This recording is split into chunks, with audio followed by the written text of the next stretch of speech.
Buen día. El día de hoy nos encontramos en el Hospital General de México, Dr. Eduardo Liceaga. El día de hoy vamos a realizar una entrevista a la licenciada en Psicología, Tania Alpigüe Villa. Esta entrevista va a ser realizada por mi compañero Arturo Dicante. Bienvenidos, pasemos.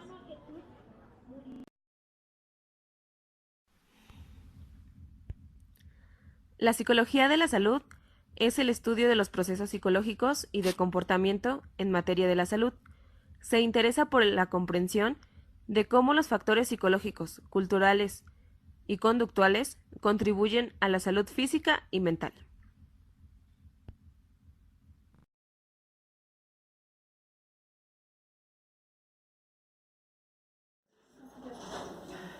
Para comenzar, licenciada, pues nos gustaría que nos comentara un poquito acerca de su formación y su trayectoria en la carrera de psicología. Soy licenciada en Psicología por la Facultad de Psicología de la UNAM. Tengo especialidad en el tratamiento de las adicciones por Centro de Integración Juvenil.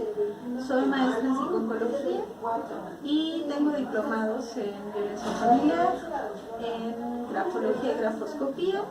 Tengo diplomado también en tratamiento de pacientes crónico-degenerativos y calidad de vida. Tengo diplomado también en tratamiento de duelo y en tratamiento de pacientes con violencia sexual. Pues, bueno, en general esa es mi trayectoria académica dentro del hospital. Llevo 14 años trabajando aquí en el hospital. Inicié trabajando en una clínica de adicciones y posteriormente aquí en la calle. Bastante interesante su trayectoria. ¿Por qué decidió estudiar la carrera de psicología? Siempre me ha gustado el área de ciencias de la salud. Realmente estaba yo como entre enfermería, psicología o medicina. Realmente en los últimos años de formación en el CCH tuve un profesor excelente en el área de psicología y me decidí por el área de psicología. Correcto. Y con mayor precisión, ¿por qué elegir psicología en el área encargada a la salud? Creo que lo que más me gusta es que guarda interrelación con todos. Nosotros somos el vínculo con los médicos, con el área de enfermería, con el área de nutrición. Tenemos injerencia básicamente pues con todos los niveles también de atención, en el primero, en el segundo y en el tercer nivel de atención, y creo que eso es lo que más me gusta de la psicología de la salud. En base a su experiencia en su formación académica, y profesional, ¿qué diría que se necesita para ser un psicólogo destinado a la psicología de la salud? ¿Hay alguna preparación específica? Sí, hay preparación específica. Por ejemplo, en la Facultad de Psicología existe el área de maestría en medicina conductual. En medicina conductual están precisamente enfocados a todo lo que son los padecimientos crónico-degenerativos y cuáles son las mejores técnicas que se utilizan. Lo que mayormente funciona pues son los principios de modificación de conducta y todo lo que es cognitivo-conductual, que es básicamente también la formación que yo tengo. Y de formación específica profesional, creo que esa sería como lo más indicado. Como persona, pues hay que tener tolerancia a la frustración, capacidad de escucha, capacidad de vinculación, buena tolerancia al trabajo en equipo, ¿no? ¿Ha tomado alguna especialidad? Me comentaba hace rato que le ha ayudado mucho para poder ejercer, en este caso, aquí en el hospital. La especialidad en adicciones, lo que te comentaba también de tratamiento de pacientes crónico-degenerativos y calidad de vida, y tanatología, que básicamente los duelos están presentes en todos los pacientes que trabajamos a nivel psicología, no nada más en psicología de la salud, sino en todos, a excepción quizá de psicología laboral y de psicología social.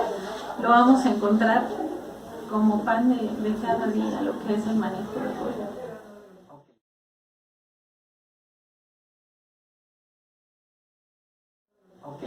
Platícanos un poquito acerca de las actividades que realiza aquí en el Hospital General de México. Tengo entendido que estamos ubicados en el área de La Cairo. Exactamente, ¿qué hacen?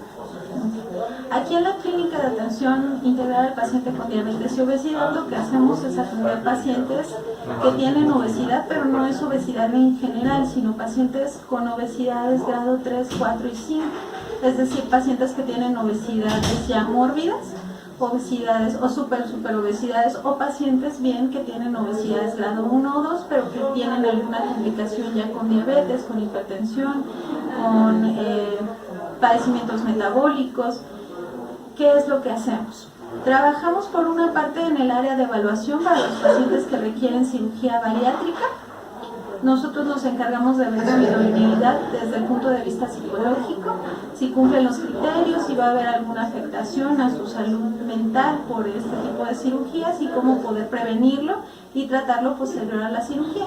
Eso es lo que hacemos por un lado. Otra parte importante de la clínica es que se da tratamiento a los pacientes que únicamente requieren seguimiento para la pérdida de peso. El seguimiento para la pérdida de peso se da por distintas disciplinas aquí: nutrición, medicina interna, endocrinología, bariatría y psicología. Lo que hacemos nosotros en ese caso es evaluar cómo vienen los pacientes, cuáles son sus necesidades en cuestión de salud mental. Verificamos cuáles son la prevalencia de padecimientos de salud mental en los pacientes, los atendemos y además vigilamos el seguimiento de la pérdida de peso y coadyuvamos con métodos cognitivo-conductuales para la pérdida de peso. Eso es en general. Específicamente aquí en la CAIRO, podríamos decir que se requiere una habilidad adicional dentro del marketing de lo que viene siendo la preparación específica de la carrera de psicología. Modificación de conducta en general es lo que se utiliza de la carrera. Lo que se utiliza aparte de la carrera es todo el conocimiento médico para realizar psicoeducación con los pacientes. Hay que informar a los pacientes qué significa tener diabetes, qué significa tener hipertensión, qué significa tener hipotiroidismo y algunos otros padecimientos. Por lo tanto, hay que estar muy bien informados. En ese sentido también hay que manejar conocimiento de los medicamentos que ellos requieren, cuáles son los efectos secundarios. También se requiere conocer cómo funcionan las cirugías, qué tipo de cirugías se hacen. Eso es básicamente conocimiento de tipo médico, pero es algo que necesitamos conocer aunque sea de forma muy somera. En el área de nutrición necesitamos conocer cuáles son las principales dietas, cómo se manejan, cuáles son los intercambios, cómo se maneja el conteo de calorías. Básicamente, como hacemos toda la interrelación con todas las demás disciplinas, necesitamos tener conocimiento de cada una de ellas. Y lo que te decía, el trabajo en equipo, que es muy importante saber que aquí el trabajo que va a hacer el psicólogo no va a ser el único importante, sino que va a funcionar en la medida que esté bien relacionado con el resto de los profesionales.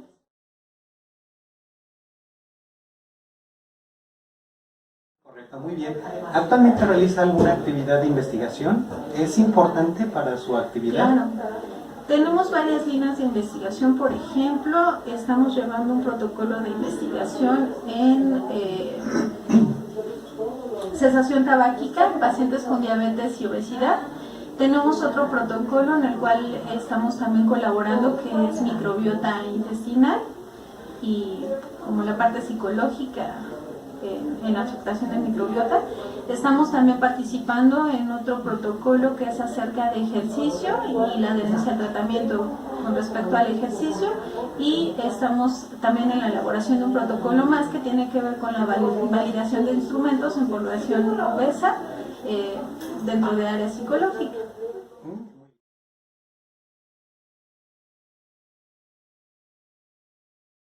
En sus actividades diarias, ¿qué materiales físicos, digamos, o instrumentos pudiesen utilizar, tales como algunos cuestionarios, test?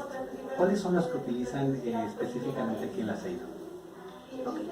Utilizamos instrumentos para medición de depresión, ansiedad, impulsividad, ingesta alimentaria, sobre ingesta y subingesta. También utilizamos instrumentos para imagen corporal y también algunos para seguimiento de la adherencia. ¿Cuáles son específicamente los que usamos? Utilizamos el inventario de depresión y ansiedad de Beck como inventarios de tamizaje. Una vez que ya realizamos el tamizaje, también necesitamos instrumentos de diagnóstico como son el CESD y el IDARE. el test de depresión, el IDARE de ansiedad, utilizamos el test de impulsividad de Barra, utilizamos también el instrumento EBSQ, que es para imagen corporal, utilizamos el instrumento OQ, que es para ingesta subingesta, utilizamos el INCAVISA, que es para calidad de vida y adherencia al tratamiento, y utilizamos uno más que es el MMPI como instrumento ya diagnóstico en caso de que encontremos alguna cuestión de personalidad. Como tamizaje de personalidad utilizamos el IPDE, que son los recomendados en las guías de práctica clínica para conocer pues el perfil de los pacientes que se van a operar. Además, en cognitivo-conductual, la base del tratamiento no se realiza a partir de la observación únicamente, sino también a través de la evaluación psicométrica.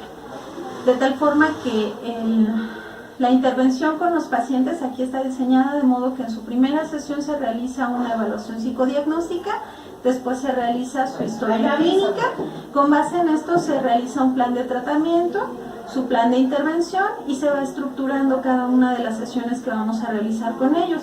Posterior a esto se inicia la intervención en cada una de las sesiones. Correcto. Con dichas baterías o instrumentos, ¿podríamos decir que se cumplen de manera adecuada los objetivos que se plantean dentro del ASEIDO? Se cumplen los objetivos. Se cumplen los objetivos en cuestión de valoración, pero no de intervención. Obviamente esto nada más es para conocer el estado en el que llegan los pacientes, se realizan las intervenciones y posterior a esto necesitamos hacer una reevaluación para saber qué tanto modificó los padecimientos con los que llega de base el paciente y entonces sí ya poder decir si tenemos un cambio en el paciente o realmente no. En cognitivo-conductual todo debe ser observable y medible. Eso es básicamente lo que buscamos con la aplicación de pruebas, que cada uno de nuestros hallazgos y cada uno de los cambios en el paciente se puedan reportar de manera objetiva. Correcto. ¿Considera usted que sería indispensable o necesario incluir alguna otra herramienta, algún otro cuestionario, alguna otra batería que pudiera servirles dentro de las actividades que diariamente realicen aquí? De hecho, tenemos algunos otros que no se realizan de manera habitual, pero que dado el tipo de pacientes que tenemos, sí llegamos a realizarlos, como cuáles. Por ejemplo, realizamos evaluaciones de tipo inteligencia.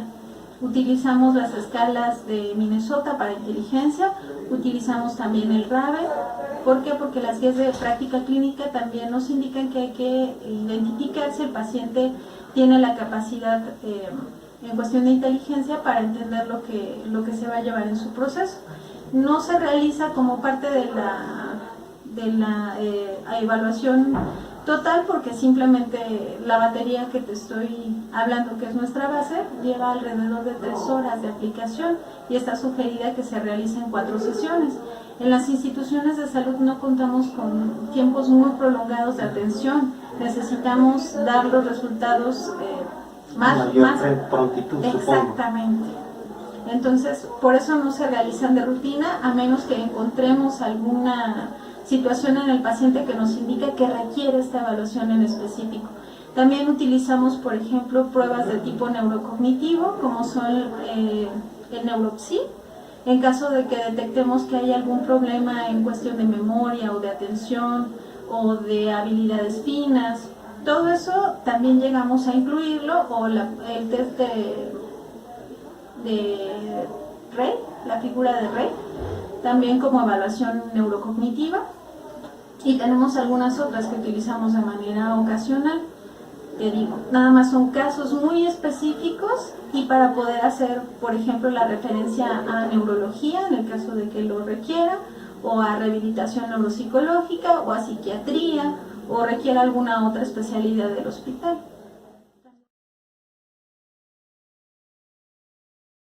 La relación de otros profesionistas dentro del hospital, que en este caso me imagino son algunos médicos que también colaboran aquí de manera conjunta. ¿Qué otros profesionistas son los que están haciendo equipo, digamos? Aquí en la clínica los profesionistas que hacemos equipo es nutrición, medicina interna, endocrinología, bariatría, psicología,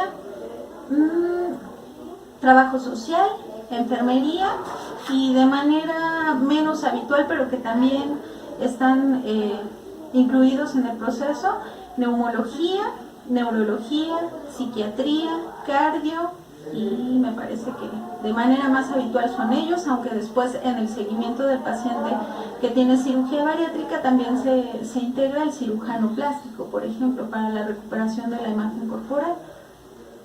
Correcto. ¿Cuáles son los resultados, digamos, haciendo haciendo este equipo conjunto, tanto profesionales, médicos como psicólogos?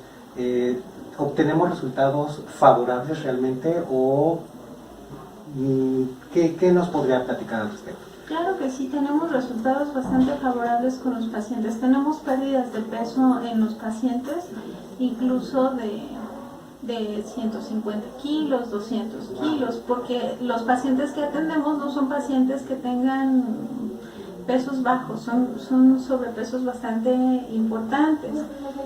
También en la prevención, en cuestión de prevención de enfermedades, tenemos también muy buenos resultados. En nuestros pacientes pocas veces se llega, por ejemplo, a la amputación de extremidades. En cuestión de las complicaciones posquirúrgicas, también en las clínicas organizadas con distintos profesionales, todas estas complicaciones son menos. De hecho, por eso las guías de práctica clínica están organizadas así, porque se ha visto que en los grupos multidisciplinarios todo lo que son problemas a largo plazo se pueden prevenir y controlar mejor en este tipo de pacientes. Las reganancias de peso son mucho menores en los pacientes que están incluidos en protocolos de clínica que en los pacientes que únicamente se operan o en los pacientes que únicamente toman seguimiento psicológico o en los pacientes que únicamente toman seguimientos nutricionales. Es por eso que este tipo de grupos multidisciplinarios es bastante funcional, rentable y además costo-benéficos.